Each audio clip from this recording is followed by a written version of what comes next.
What's good, man? It's your boy Juicy J, man. Shout out to Virtual Homework Podcast.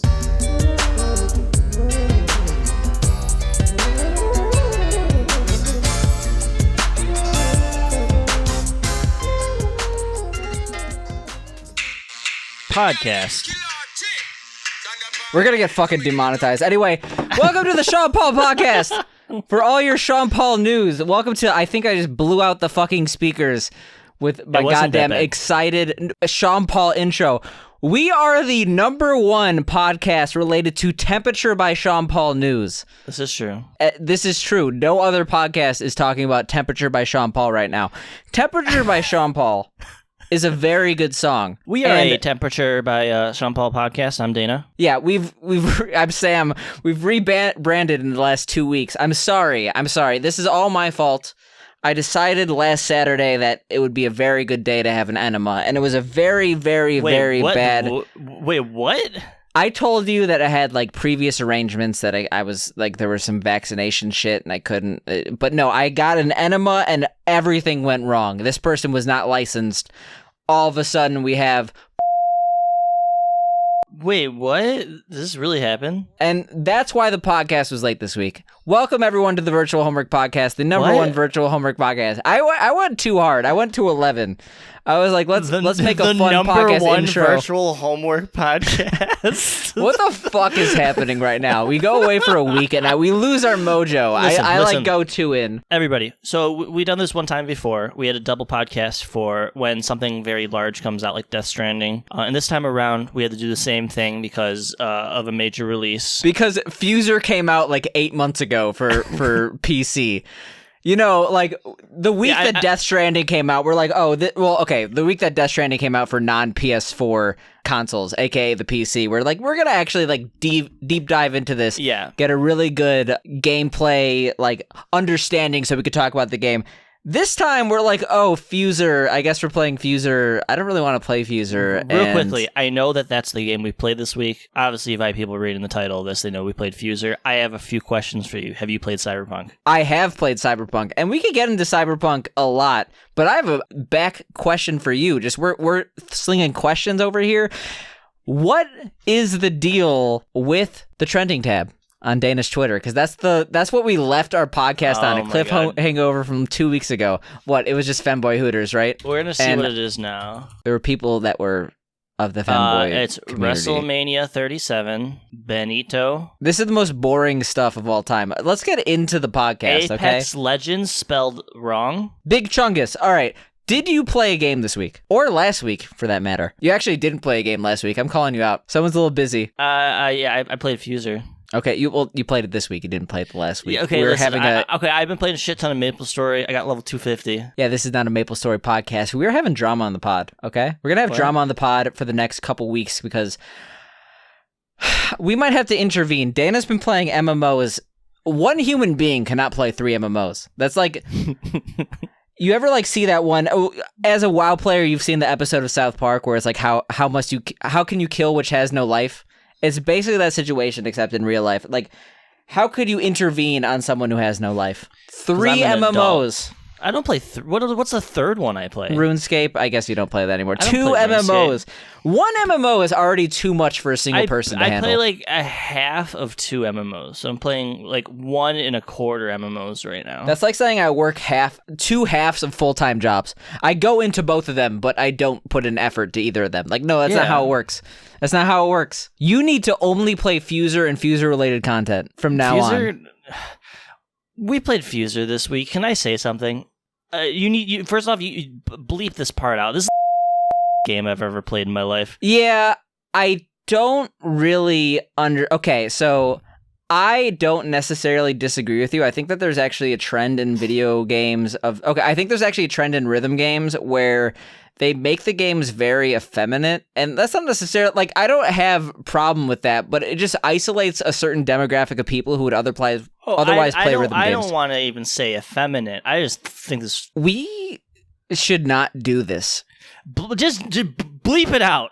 Okay, all right. Well, okay. So I think there is actually a trend, especially with Just Dance. There was a time period where I think that rhythm games, especially. First of all, let's preface this and say that both Dana and I have played rhythm games for most of our lives. Like, I legitimately, since like 2001, I have been playing DDR or DDR variants for my entire life. Yeah. And there was a time where I think that like dance games were just like any other video game where they tried to appeal to a much more general audience.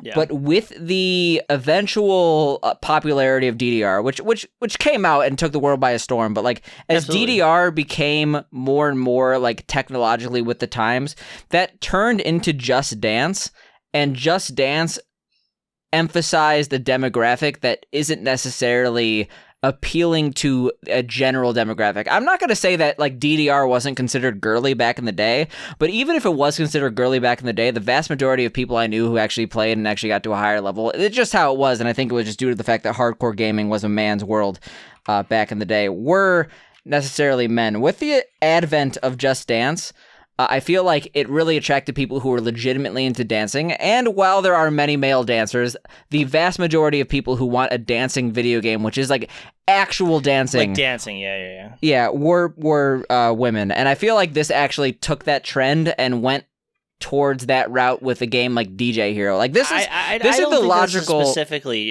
gendered or anything like that. I think this is just towards a different generation of people in general who appreciate this kind of era of music and I guess style of game. But I think they just completely hit the mark. This game just comes off as someone like that was like 45. Like how are we gonna make the music game for these kids? You know. So I'm gonna say you said hit the mark. Are you a fan or not a Fuser? Oh no, this game sucks. Yeah, this game sucks. I wanna say this is like the easiest way I could describe Fuser, because this game is actually impossible to describe.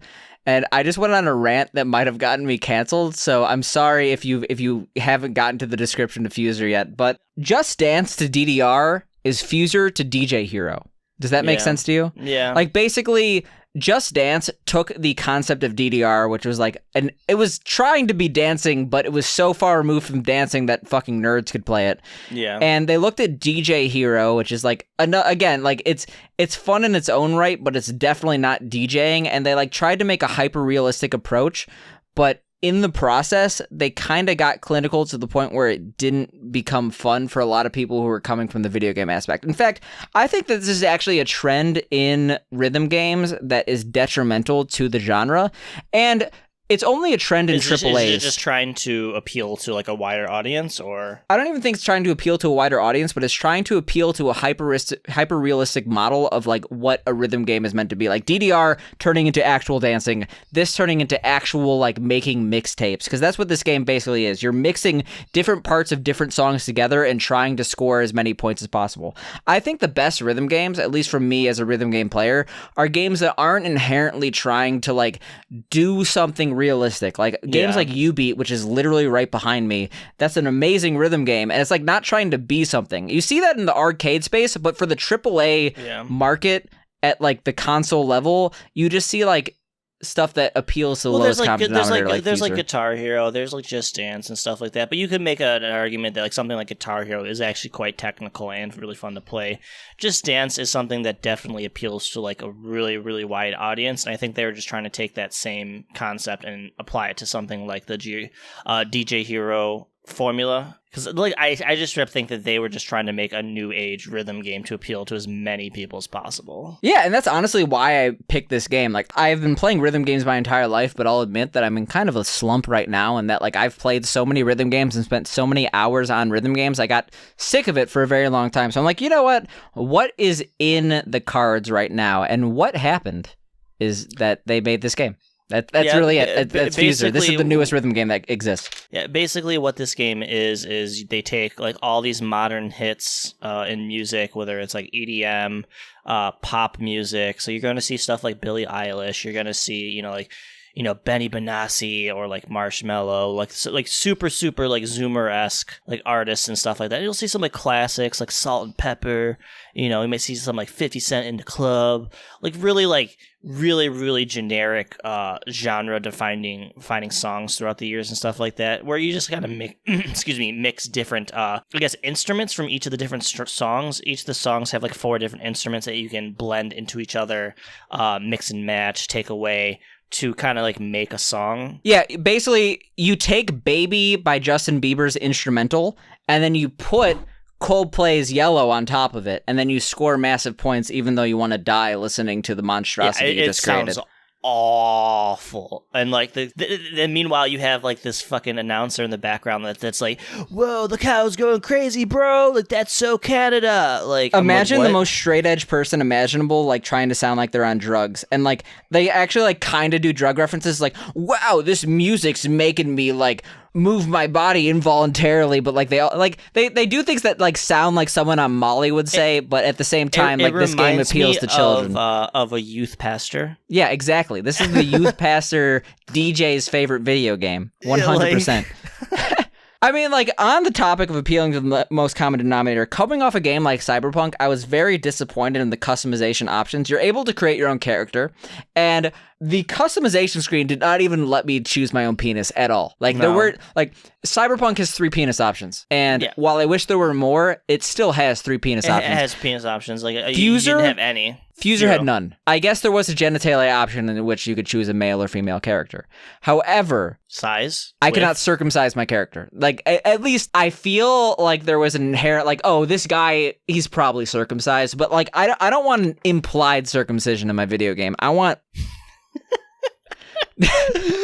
Dana died inside. Oh, he's my like, God. This game, I was just so unenthused to play it because I don't like this kind of music. That is my legitimate, and it's not a rhythm game thing, because I don't care if a rhythm game has bad music. Like, I will play a rhythm game that's fun and just like hope they get better songs. But my legitimate takeaway from this game, if we're just going into overall conclusions, I have no desire to ever play this again. And that is really crazy to me as a rhythm game player. This is my favorite genre of all time. And this is expensive, too. $60. Well, you got it for 30 because you use the Epic Game Store, which is basically spyware. I uninstalled the Epic Game Store after immediately installing it. I forgot why. On Steam, actually. Oh, really? Yeah, it got one on sale for 30. Oh, okay. Because I was going to say... This game was originally on sale in the Epic Game Store, and I'm like, oh, why did I uninstall the Epic Game Store? And then, like, a day later, I realized that, like, I already got, like, 4 pop-ups about sales on the Epic Game Store. I'm like, this is the worst software of all time. I'm literally going to uninstall it mid-podcast, because I get, like, 50 of those. Yeah, I'm like, this is, like, straight-up spyware. Like, go away, go away. Yeah, Fuser just somehow doesn't work as a rhythm game, which is crazy because A, this game's expensive, and B, you could tell that there was a large dev team behind it. 1, the campaign mode is just annoying. Every single character you interact with, you don't want to interact with them, and the game babies you to the point where it's like, I don't really want to like be doing this right now. I almost want to say this isn't a rhythm game as much as it's just like a game that they just wanted to use the music, and the game itself is just a vehicle to play the music or something like that. So it's very, very different than traditional rhythm games in that it's not about passing a song. It's about a score attack. So you basically want to use a 5-minute period and mix as many songs as possible to get to the highest score. And you don't really see many rhythm games that are really dependent on score. Yes, the score matters in a game like DDR, where passing something with the AAA versus passing something with the C. Can you even fail anything in this game? You can fail. It's incredibly hard, but it's not necessarily about passing. It's like... It's about getting the highest score possible in a certain fixed amount of time. It's not like you are just trying to get through a song in a certain amount of possible. Like there's no requirement for the most part, except for like weird things in the campaign. But if you're doing like a versus mode, which I actually was unable to do, I actually was unable to connect with a single person online, nor was I even able to connect to like the marketplace. There was like some weird lag issue. Yeah, this game has like, from a competitive aspect, is the worst rhythm game I've ever played. The one saving grace in this game is that some of the older music was catchy enough that I was able to basically base my entire session on that song. And there was a reason why I played Sean Paul at the beginning of the podcast. This game was remix Temperature by Sean Paul, the video game. Literally every single mix. Literally every single mix I had that. All I did was vocals with Sean Paul and usually drums with Sean Paul. and then I would alternate like the bass line with another song. Yeah, I would do Cardi B, like, Bodak Yellow with Sean Paul. That's like Sean Paul, Rick Astley, Never Gonna Give You Up, and then exactly. There was another meme song too. Satisfaction. Yeah, exactly. That was actually like a very common thing I did. Sean Paul is so good. I also did there were like multiple DMX songs. I will say R.I.P. DMX. R.I.P. was very sad to hear the news. In DMX's honor, even though I haven't played this game in a couple days, I did play as much DMX as I possibly could, even though it's not fit with Temperature by Sean Paul very well. I'm actually curious how many people are actually playing this game right now. I think Fuser is an utter failure when it comes to a AAA rhythm game. It says very positive. No, I think that people who bought Fuser, who like understood, like the same people who like Just Dance, like Fuser, like most people aren't coming into this as a rhythm gamer perspective. It's like, I want to play a AAA rhythm. Like for its target audience, it does very well, but I think as a rhythm game, it fails spectacularly hard. I feel like after 2008, when like the recession killed a lot of music game peripherals, we aren't going to see a comeback of AAA console rhythm games like they ever were. It's never going to reach that level of popularity. I really genuinely think that's how it is. Basically, all the reviews are from, it looks like about like 13-year-olds. Yeah, no, that's not surprising. Like, I genuinely think that this is a game that appeals to 13-year-olds who want to be a DJ, who don't really like this game has like a surprising amount of customization. Like, yeah, there are the 4 tracks, but like what you could do, you can mute tracks, change the key. A lot. Yeah. You could actually probably create music in this game because they have their own custom instruments that sound like absolute dog shit. But you're able to use them. The fact that the game forced you to use these custom instruments that like literally sounded so unbelievably bad, I thought my speakers were broken at a moment. I was surprised. My problem is like just the abominations that you create, and you're getting like high scores for doing it.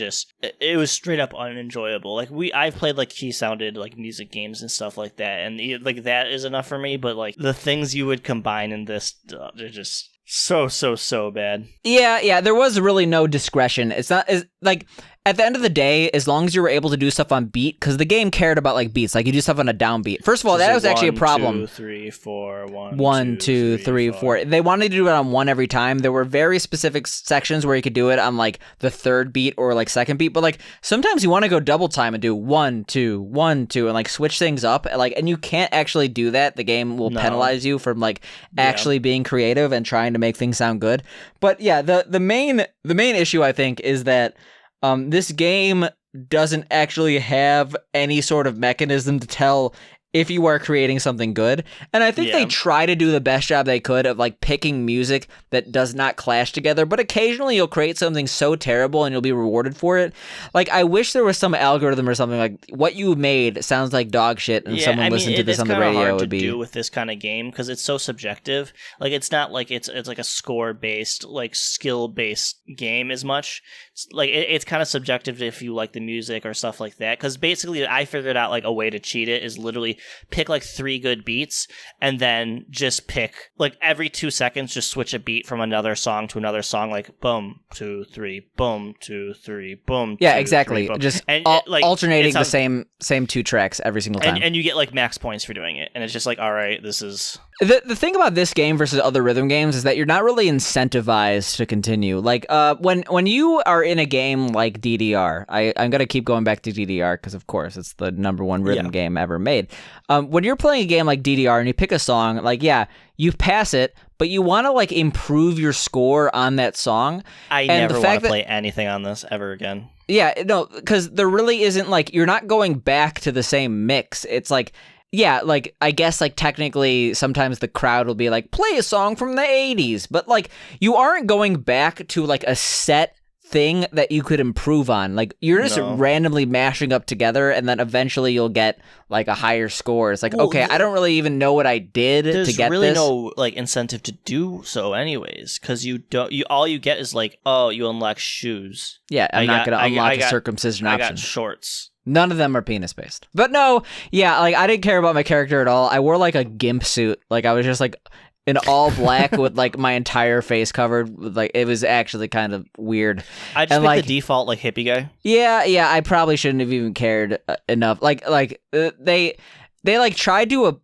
it's like also a case of trying too hard. Like they had like a little poopy situation where it's like a 10-year-old rap producer, and I'm just like, I hate this character. And then like there were a bunch of furries on stage. And I'm like, I feel weird in my gimp suit next to these furries. I hated that very, very first producer guy. He was so annoying. He's like, you gotta feel the vibes of the crowd, bro. It's like they literally took every single stereotype of someone who went to like a club or like a music concert and just like and then you see like the people dancing and they're all just like, yeah, they're all just doing like stock like 3ds Max dancing animations. Like it really wasn't like they were trying to make a plot. They were just trying to hit as many tropes as they possibly could. He's still dancing. It'll be TikTok based, but it was Jesus this Christ. Game sucks. This game sucks. It was way too expensive. I wish I could refund it, but I'm past the refund period. Oh well. Yeah, I'm never gonna play this again. No, it was just a waste of money. Like I paid $60 for it. It's literally only expensive because of licenses. I think I'm gonna spend another $40 and get a couple more song packs. DLC. Yeah, there is actually a lot of it's like a rhythm game. There's a lot of DLC. Yeah, I'm gonna buy them all, DLC. and I'm gonna mix in Taylor Swift now. I honestly didn't even care to check. Like, have no vocals, just have it just the beat in every song, so it sounds like maybe shit. we're uncool. You ever think about that? Or just like nothing but vocals. Yeah, we could actually. Yeah, actually, that was one of the worst when you try to mix two vocal tracks together. Now, that being said, though, is there any like redeeming qualities? So there were like a couple moments. So I was like, all right, this sounds kind of okay. But then you try something else, and it's just like, holy shit, this sounds awful. Because the problem everything that was redeeming about the game, like, just wasn't a factor that would make me want to return to the game. But continue. Oh yeah, no, absolutely not. I'm just trying. Like we shit all over this fucking game. I'm just trying to think of like something redeeming. Like I guess there were, like I said, a couple moments where it's like, yeah, I'm like mixing this well. The problem is how you do the mix is like basically. It makes all the songs the same length and just kind of like plays through the song. So you don't know what part of the song it's on. So when you try mixing it, like switching from one song to another, you don't know what part of that song is on. So then you mix it and then it's just like at this weird part where it's like fucked up and it sounds like shit. Like, yeah, I feel like this game was just overall bad with like some shining moments of just like, oh, this mix sounds fun, or like there's just like a funny moment in the game. It's like it's kind of watching like a so bad it's good or it's not even so bad it's good movie, but like even a bad movie, even watching like the shittiest Adam Sandler movie, there's gonna be like something that maybe will make you chuckle. And it's like, there wasn't much in this for that. Yeah.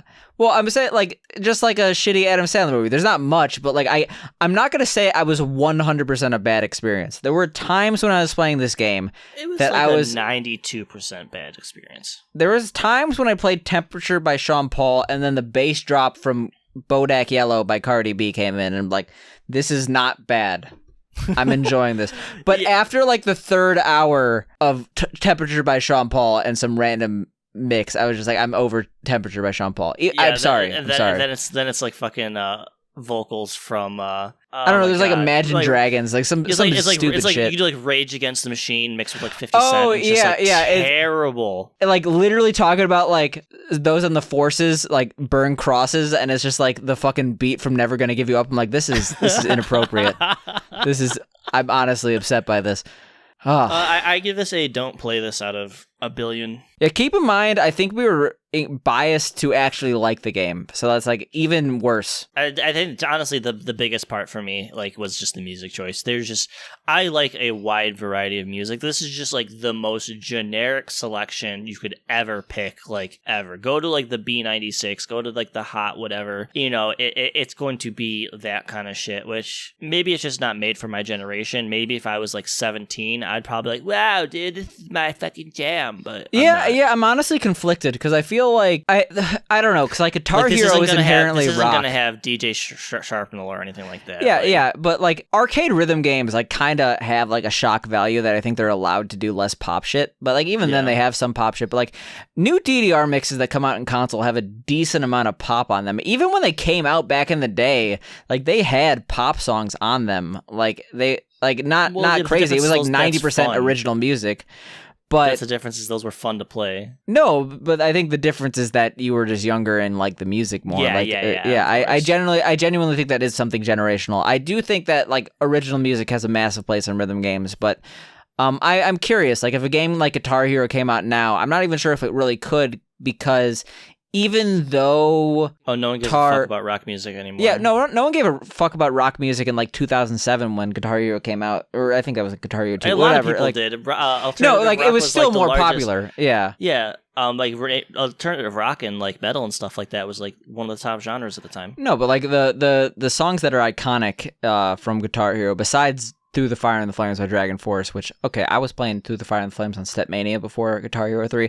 Like, even then, like, the songs that were iconic on Guitar Hero were, like, songs from the 70s. Like, it wasn't, like, the pop music. But... No, but, I mean, there was just, like, System of a Down, Slipknot. There were a whole bunch of, like, modern bands, Fall of Troy. Even though rock was waning... At the time, rock was still exponentially more popular than it is now. Absolutely. If Guitar Hero never existed, I don't think Guitar Hero could exist now. It wouldn't be as popular. No, not at all. Or the music would just be like so shit. Like what even is a rock song that came out recently? I think it worked for us because we were the generation of people that grew up on shit like Tony Hawk. Because we were like predisposed to like, yeah, this shit fucking rocks, and then Guitar Hero, I'm like, oh yeah, this shit, yeah, like. Have you seen that like skateboarding documentary? Ain't No Superman or whatever. It's I haven't, but I know the song. Yeah, everyone knows the song. Like, is that one of the best songs ever made? I'm willing to say yes. I feel like it's the perfect song. I bet you would talk to any kid nowadays, and they would have no idea what you're talking about. Because they didn't grow up on rock music. They grew up on, like, fucking rap. If I mentioned, I don't even know the name of the song, but, just here I am, getting older all the time. Tony Hawk song. If I mentioned Tony Hawk song, and like someone didn't know what I was talking about, I feel like I would go into such a visceral rage. Like I would just wake up after blacking out and probably be in jail. I don't know for what, but it's just how it is. It's kind of like telling of you as a person more than anything.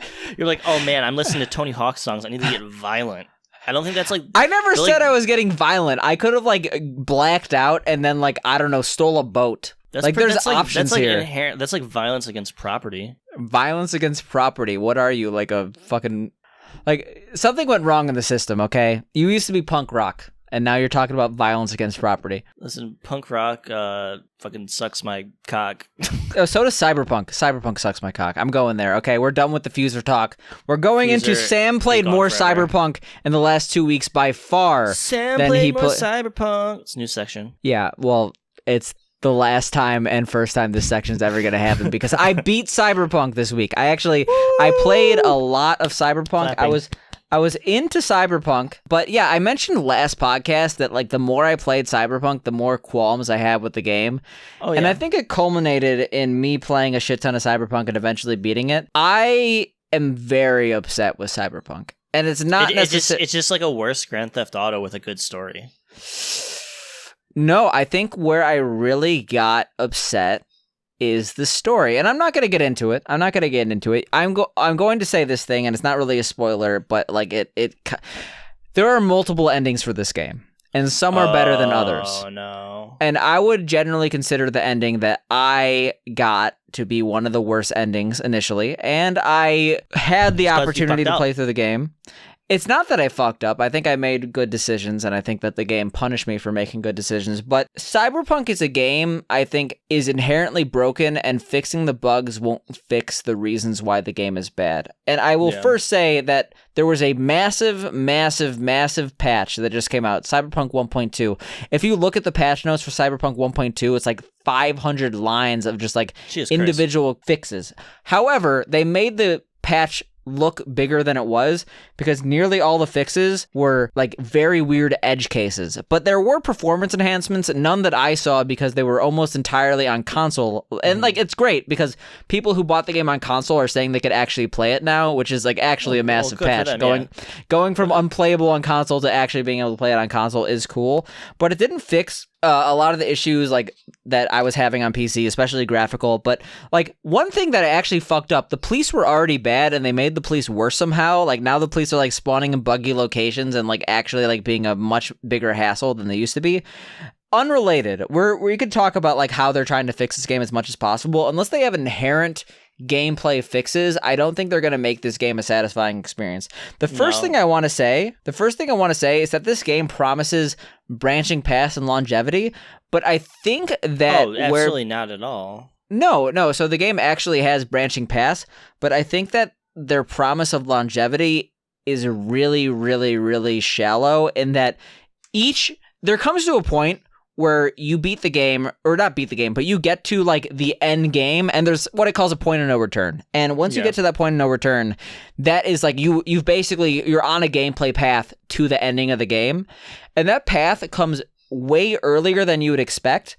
And each individual like ending, you get to that point and then it branches from there. So like the actual like branching path, the actual longevity of this game is from going on each one of these individual endings. And I hate that because it really takes you out and like you aren't invested in this. Like basically this game's 100 hours, but each ending is 20 hours in itself. And like that's a long...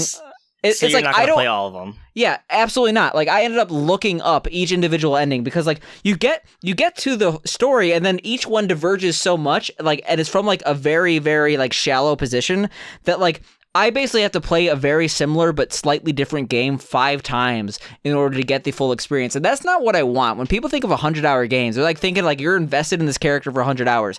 When you beat the game, and this is like kind of a spoiler, so like I skip like 10 minutes if you want.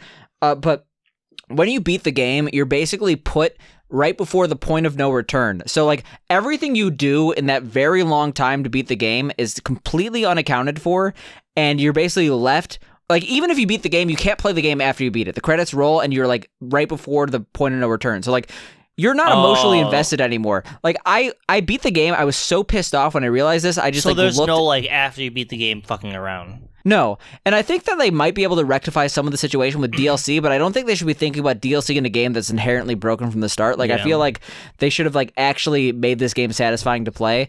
Well, that's what I mean, and, like, a lot of the argument I had when we originally talked about the game is just, like, there's just so much stuff. Like, everything is just, like, done, like, 70% of the way, and there's just systems and everything that you can tell they had in place, just didn't have time. This game just needed more time. It was too wide of a scope for a game. They had to cut things, and it ended up feeling like a very shallow experience. Don't get me wrong, I had fun with it.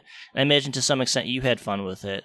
It's a very flawed experience because of what it's lacking. Like, do you think if this game had like another like half a year or even a year cycle, this would have been like a monumental success? No, I think that this game has inherent flaws, specifically like regarding like even if they fixed the like all the bugs, I think the story is so unsatisfying because of these things, because of the fact that like there really isn't that much buildup before you get to your ending, and then you have to like go on a path and then repeat it. No, I don't think they would have changed that. I genuinely don't think they would have changed that. They ran out of time, so they had to like rush a bunch of shit. No, I think the stuff they ran out of time for is like the actual like world building, and that like all the NPCs look exactly the same, and like the police suck, et cetera, et cetera. Like I think that aspect is really all they could have improved on. Like they have like the core gameplay is the core gameplay, like, and that's where I have issues with the game. Like the game, once you beat it, you realize that nothing you did mattered, and it makes you upset about what you like, the fact that you invested time into it. That's how I felt when I played Cyberpunk. I'm sorry. Like, and would you lower your original review based on that? Yeah. I think that the more I played, like, I would rate this a solid, like,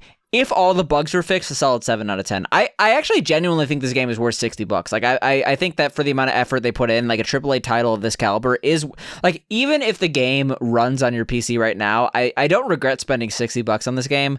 I don't necessarily think I enjoyed the game as much as I would have hoped, though. Like you could watch, like, it's like saying, like, when you go to a movie, it's very rare that you say that movie, like, wasted my money. Like, usually, like, you don't question that you just saw a movie, right? Like, it's like, oh yeah, I went to the movie, and yeah, it was a lot of money, and I didn't enjoy the movie, but like, you still think you saw a movie, and that's how I felt playing Cyberpunk. It's like, yeah, I played a AAA game. Like, I don't think I was completely ripped off. That's so, like, upsetting to me the way you described the story, because I played like 30 something hours of this game. Maybe I didn't get to the point where you were, but I enjoyed the story, like how they role-played everything, you know, the exposition and stuff like that. I felt was very, very cool, and like how you interacted with like the different characters, different worlds and stuff like that. Some of the side quests were really, really cool, but that's really saddening to hear that it's not the case when you get to the end game. Yeah, so I mean, like, really, I think the story was fine, world building is fine. I thought all the endings sucked, and there was one ending that was good, and I think that's honestly, like, considered generally the ending that people care about. But like, I feel like the game was presented in a way that like once you beat the game, it didn't give you incentive to play it again. And I think that's really stupid for a game that wants to tout like 100-hour experience. Like when you play a game for like that amount of time, when you invest that much time in a game. Can I stop you for a second? So when you say 100-hour experience, does that mean like when they say 100 hours, does that mean you beat the game and then you have to play through the other endings and that is part of the 100-hour experience, playing through all the endings? I'm not like talking about like what the game actually is. I feel like when a game like, okay, maybe they didn't advertise specifically 100 hours, but when this game was advertised, it was like open world. You're fucking never gonna finish this game. It's so goddamn expansive. You know what I'm talking about? Yeah. And like, I feel like the game actually has longevity, but like, yeah, it's based on the fact that you have to repeat sections over and over again. Like, that sucks. The game just doesn't incentivize you once you beat the game to play it over and over again. Like, if the games like GTA 5, even though like the story ends, you're just having a fun time in the environment. So much to do though. Yeah. Like there's just like other missions, there's like other people you can still like they have loose ends like tied up and stuff like that. But if there's just like nothing after this game is done, that just goes back to what I was saying earlier. They just ran out of time, and that just sounds like shit they just couldn't do. The thing is though, like there's like expansive side quests in this game. Like it just I wasn't interested based on playing the game. And like I feel like side quests and stuff like that, like those are things that really require you being invested in the environment, and that's the stuff that a bunch of the side quests personally. I liked a bunch of the side quests, but like there's at the end of the day there's so many, like especially like there are certain side quests that's like find the 20 things, and it's like after I played this game and I was disappointed by the ending. I didn't do those. Yeah, but it eventually turns into that, and it's like if I cared more about the environment, I probably would have cared more to do the side quests, but like the fact that the environment was unfinished, like NPCs kind of suck, this game plays like a worse GTA, and the fact that like I didn't even like the main plot once I finished it. Like I had no motivation to actually go ahead and like 100% this game. It wouldn't bring me any pleasure to do. I like just hearing you going back and playing it more and more and more like every single week. I'm very disappointed to hear that it ended up not being like that fulfilling of an experience then, because it sounded like you were enjoying it. I genuinely think I enjoyed it up until I beat the game and the credits rolled, and it was like, really, that was it? Like it was honestly, I just felt like a big fuck you. That was really it. I even think that like, yeah, I don't know. They canceled the multiplayer in the past week, maybe last 2 weeks. Between now and the last podcast, they said they were canceling the multiplayer in order to. The Cyberpunk dev team has actually said that, like, they're canceling the multiplayer port of this game because they want to focus on like fixing this game. I don't think multiplayer no game is going to be like GTA roleplay. GTA roleplay is GTA roleplay. I feel like they should not be like trying to emulate that, and I feel like that's what Cyberpunk multiplayer would be. Like GTA 5, when they actually started online, was a fucking mess. And I'm not going to say I know anything about GTA roleplay because I don't give a shit about GTA multiplayer, but I know it's like really a one-of-a-kind sensation. I don't think that Cyberpunk would have ever been able to emulate that. I just think they missed the mark on basically every single aspect of this game. Yeah, I agree with that. I don't think they're going to fix it because it's already past the point of no return. You can only band-aid things. You'd have to fundamentally change the game from like very basic moments, which I feel genuinely if they had like at least another year, they could have made this game significantly better, because they know how this game played. They know how this game played out prior to release. Just they didn't have a choice. Yeah, so the thing is, like, even though this was a bad game, like I actually do have faith in CD Projekt Red given their past history, and I know that like the people, like honestly, this game took like 8 years or whatever to develop. Like the people who are on this game may no longer be like the same company that was like involved with The Witcher, etc. But like, I can legitimately see Cyberpunk 2 being a very good game if they go with that route. But I could also see 10 years. I could also see them thinking that this IP is so toxic that they would just give up on it. And like they would never be able to release anything with this ever again. Just like the memes and stuff. I think it's 50-50. I would almost say like CD Projekt Red as a company is going to have like be hard pressed to release anything at this point because they're just like an absolute laughingstock. I think it's 50-50. I think that like you are underestimating the goodwill people have for the Witcher series, etc. Like I think people are also able to turn it around. I come from Blizzard, where people literally went through the same thing, where we had like they were the best company in the universe, came out with the best games ever made, and then they came out with shit, and now everybody hates them. Yeah, except people like last BlizzCon was still the biggest BlizzCon ever made. But like you talk to anyone who plays Blizzard game, and they hate them the most. Yeah, okay. Well, that's different because that's like a toxic symbiotic relationship where like like I think it's more apt to say like a company like whoever made what's that fucking No Man's Sky? No Man's Sky, like they've actually pretty much turned around their entire reputation. Like people love No Man's Sky now. Like yeah, that game is fucking amazing now. Like because that game was a fucking joke when it came out. Yeah, and I like honestly, I feel like No Man's Sky had a significantly worse PR run than Cyberpunk. Like Cyberpunk was bad, but like I feel like people forget No Man's Sky was literally just like it wasn't the game that people bought. No. This was, Cyberpunk was at least the game that people bought. It just a lot of fucking problems. Yeah, it's like buying a car, but like the car you get is the same car. It just got 4 flat tires, and then the other one's like you buy a car and it's just you did buy this car. It's like what the fuck? This is not the product I paid for. Bad analogy, but that's what we do. Speaking of analogies. Go for it. Speak of them. Speak of them. Come on, we have topics. Okay? Oh my god. I know we talked about Super Seducer last week with was it Super Seducer 3 being banned on Twitch for pornographic content. Oh no, it was banned off Steam. My apologies. That's actually one last thing I want to say. Like there are points in Cyberpunk that get like straight up pornographic and made me uncomfortable. And I'm no prude. Nudity is fine, but like I don't want to see like insertion in my video game. That's all I'm saying. I had sex with men 73 times. You counted. Well, I mean, you do what you want to do. Honor.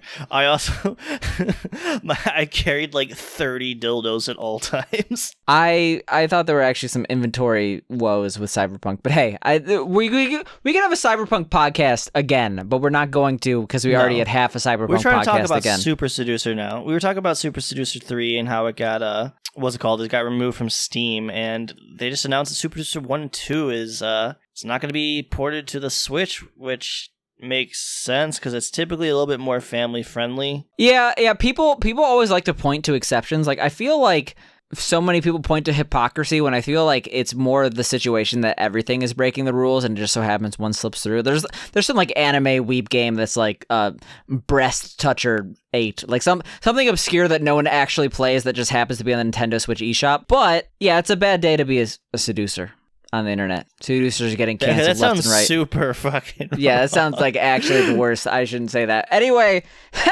oh my god. Super Seducer is kind of not being on more platforms. The biggest controversy, I think, is that like he's saying that like he's upset because like they already went through QA and like all these things for the port and like they're losing money because like they actually like really tried about this port and it's getting rejected for what they call backlash in reference to the Steam. They said if Steam didn't ban it, then Nintendo wouldn't ban it, but I think that they're delusional and just trying to take excuses for the fact that like, I think there's some merit to that though, because I think if they had went through QA and everything like that this could be something that would have gone onto the Switch had there not have been, like you said, backlash or any sort of controversy. Because I know Nintendo wants nothing to fucking do with controversy, so they're just like, nope. I agree, but I also think that the only reason it would have made it onto Nintendo Switch in the first place because it wouldn't have been as high. Like, the thing is, like, it no matter what would have probably not been aligned with Nintendo's values, but it would have been a much more quiet release if it were to be released. Like,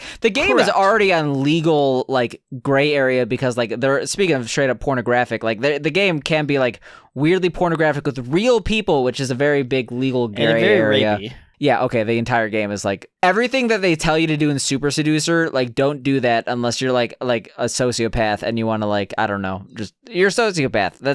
It's a sociopath's guide to dating. That's how the game is. So you basically said don't do this unless. How about just don't do any of this? Yeah, I realized that. Yeah, don't do it. Don't do it. It is a sociopath's guide to dating. Guide to dating.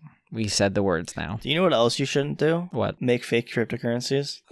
Okay, that was more a reflection on society than anything. For April Fools, actually, we never even got to talk about April Fools, which I was sad about because I mean, like, first of all, April Fools. I do too. I think April Fools is the worst day on the internet because, like, I'm over April Fools and I'm a cynical person, and like the entire internet just annoys me on April Fools Day. The worst April Fool's joke was definitely Teletubbies making their own fake crypto that actually people thought was real, even though they said it was fake, because like the world is the world, and like Teletubbies making a crypto is not that terrible. Could you imagine though? Yeah, I could definitely imagine. That's the problem, right? I mean, there's like fucking literally crypto for everything. There's like they made Doge, and now there's like Poodle, and then there's like Boge. There's like all these alt cryptos are coming out of nowhere with all these horrible fucking names, and everyone's just like shilling them. And like every comment section of everything on Twitter is just like, buy blah blah blah, buy fucking fuck me in the ass coin, like fuck me in the ass coin. I would, and just like I'm so invest. over it. Yeah, I'm over it. I feel like this would have been a good conversation to have like a week ago, but it's not. So April Fool sucks. Moving on. What's the deal with we talked about BlizzCon a bit. Have you been going to any anime cons recently? Dude, I've been going to every anime con that has ever existed with no masks, fully erect. No. Okay, I'm at least going to cons with masks, but no, specifically Ska Anime Swap Meet. Okay, you just take this from me, please. So people are freaking out on the internet because a COVID vaccination site was taken over for like a weekend for some sort of anime convention. Sac Anime, not Ska Anime. I just misspelled it in my notes. God damn it! Sacramento Anime. ScatCon is happening. ScatCon. Shit everywhere. All right. Anyway, continue. That's another conversation. And like people are just having fake outrage, like, oh, well, I can't believe they're doing this. I mean, this is something that's been planned for like ever, and I don't think it's that big of a deal for 2 days not to have 100 people vaccinated. Yeah. So a vaccination site being taken over by an anime convention. So California bans conventions. 100%. And it's honestly not that great either, but like it's not, there are worse things that are happening in the world. Basically California did not allow for anime conventions to exist, but they allow for swap meets. So Sac Anime, which is generally an anime convention, decided this year because they probably don't want to go out of business. All these cons cannot afford a year off. They're fucked. We're going to see like an absolute we're going to see a lot of new cons form out of this, but we're going to see an absolute like dredge of cons from like 2020 to 2021 like financial year. Yeah, they're like, you know what? Let's do a swap meet, and it just so happens that like they booked it months in advance. Vaccination site was also using the facilities. They said, okay, we're going to close for 2 days. I don't see that many issues because first of all, I'm getting vaccinated in roughly 1 week. I don't know about you, but it really wasn't that hard to get a vaccination, and I feel like especially now, especially because the U.S. is like saying that we're going to be able to vaccinate pretty much everyone in the next week or so, like getting your vaccination moved 2 days, which is what basically happened, is not the end of the world. Yeah, that being said, I got my first dose and my ass really hurt afterwards. But oh god, you taking the Chinese approach with the anal swabs? I'm not sure if you heard about that. But wait, is that a real thing? No. China is foreigners coming into the country are taking anal COVID tests. I'm not even joking. You could look it up. Like, if you're just like really rich and kinky, do you think they're like China using anal swabs for COVID testing? That is a legitimate thing, and it is happening. But so the outrage was that they were only making Japanese people coming into the country use them, no. Which like honestly is outrage. But like instead of like making it so that Japanese people don't have to use them anymore, we're gonna be fair. All foreigners have to use them, which is why only Japanese people? They're just like, yo, fuck Japan. Well, I'm not sure. I'm not sure if you've looked into Japanese-Chinese relations. I know, but they're just like, yo, let's fuck with Japan by like having like a swab in their asshole. This fucking headline from a month ago: COVID, Japan asked China to stop anal tests on its citizens. Oh no. But yeah, they fixed it. They made everyone get anal tests. That is one of the best headlines of the year. Oh no! So everybody, I'm telling you, man, there'd be some kinky rich people going to fucking China just to get it done. I mean, when you have that many rich people going to China, occasionally you're gonna get some kinky ones. I mean, we've all seen Eyes Wide Shut here. Maybe not. I haven't even seen it. So I haven't either. I used to have bootleg fucking HBO when I was a kid, and that movie was always fucking on. I just remember everybody being naked, wearing masks, and I'm like, what's going on? I've 11. I've never seen it, but I know what it's about. And that's all I need to know, because I don't want to see Tom Cruise hang dong. I don't even know if he does, but I don't know. I just remember naked people. What are we fucking? We got China, COVID. We were anime. I don't agree there should be an anime con, but I like understand why it's happening. I feel like When you have, I think the literal headline, if I could recall, COVID-19 vaccine site in Northern California closing for 2 days to host anime event. That's just like a good headline. I understand why they did it. I understand why they did it. I understand it's the outrage. all just to like farm rage clicks. Speaking of Tom Cruise naked, something in regards to YouTube Kids. What the fuck are you doing, man? But anyway, yeah, YouTube Kids is a terrible platform, but I feel like this is not necessarily like everyone knows YouTube Kids is the worst. And really, I genuinely think that YouTube should not allow for people under the age of like 18. And like I understand they can't do that. That's like 90% of the people who watch YouTube. Yeah. But like YouTube as a platform is so problematic. Maybe 16. I don't know the exact age we're like thinking. Well, there's no way to literally every single kid in my mall. If I see a kid in a stroller, he's holding their parent's cell phone looking at YouTube. It's a problem because like YouTube as a platform is just like it's so vast. You're bound to like see some. I mean, the thing is, we both saw like terrible shit on the internet, and like we're both extremely well-adjusted adults talking into a mic at 1 a.m. about some video games no one cares about, but. Yeah, I mean, like, I was actually pretty surprised that YouTube was specifically, they're now releasing what they call, what do they actually call it? YouTube discloses percentage of views. YouTube is calling it volative videos. So they're releasing the views on volative videos. So the amount of views that are on videos that get removed by YouTube. So currently they say anywhere from 0.16 to 0.18% of views on YouTube are on videos that later get removed. So hypothetically, you have a video of like that much. No, that's not that much, but I'm surprised that YouTube is actually being transparent about this. I feel like this is a situation that like most tech companies would just try to sweep under the rug because that actually works.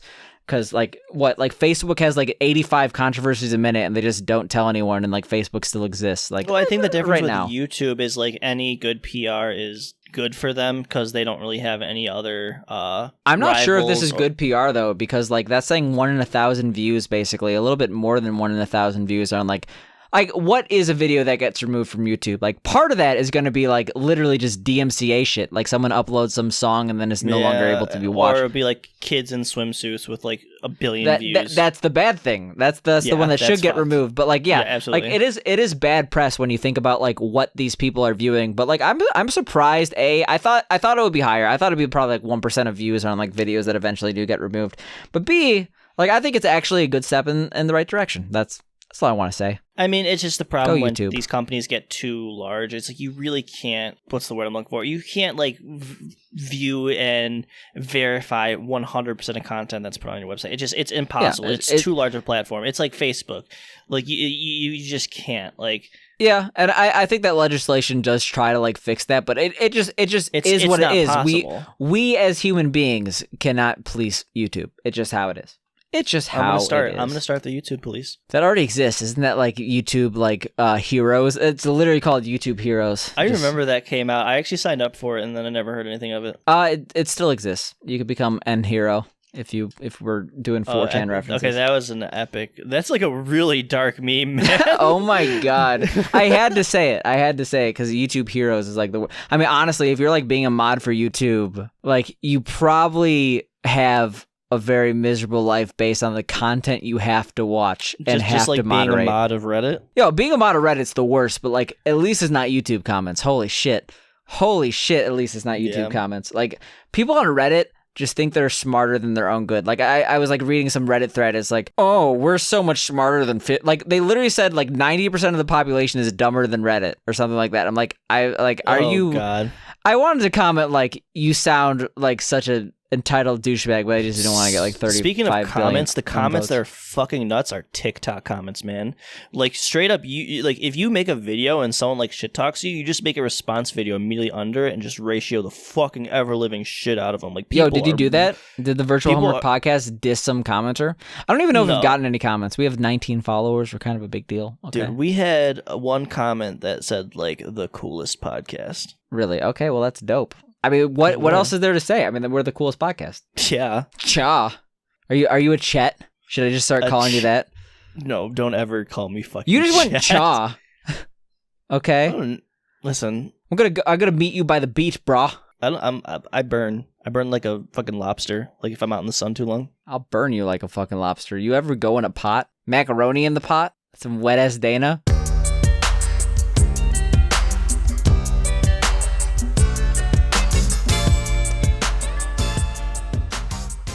Hey, buddy. Yo, is that a fucking good episode or what? Thank you for listening to the podcast. If you did like it... All right, here's what you're going to do. 5 stars Apple Podcast. Subscribe on SoundCloud. Go to Spotify, get all your friends, and make them subscribe. Gunpoint. Basically, whatever you can do to make this podcast successful, we don't care what it is. We don't care what the means are. Thanks, gamers. What he said, but slightly less aggressive and more loving. So we somehow didn't mention this on the podcast, and while it's not episode 50... it's damn near close to episode 50. We have now been officially recording after last podcast for a year. Really? 1 year of podcasts. Yes, we have done this for a year. Somehow we've lived through this fucking quarantine. So we just want to thank you all and give you a shout out. Shout out to the fans. Thanks for listening, Specifically, Big Boat 35. I don't know who you are, but you have sent me many packages to my house. I didn't even give out my address. Please, Big Boat 35, if you are listening, I appreciate you, but not that much. Please person? Stop stalking like me. I am so fucking scared right now. No, that's good.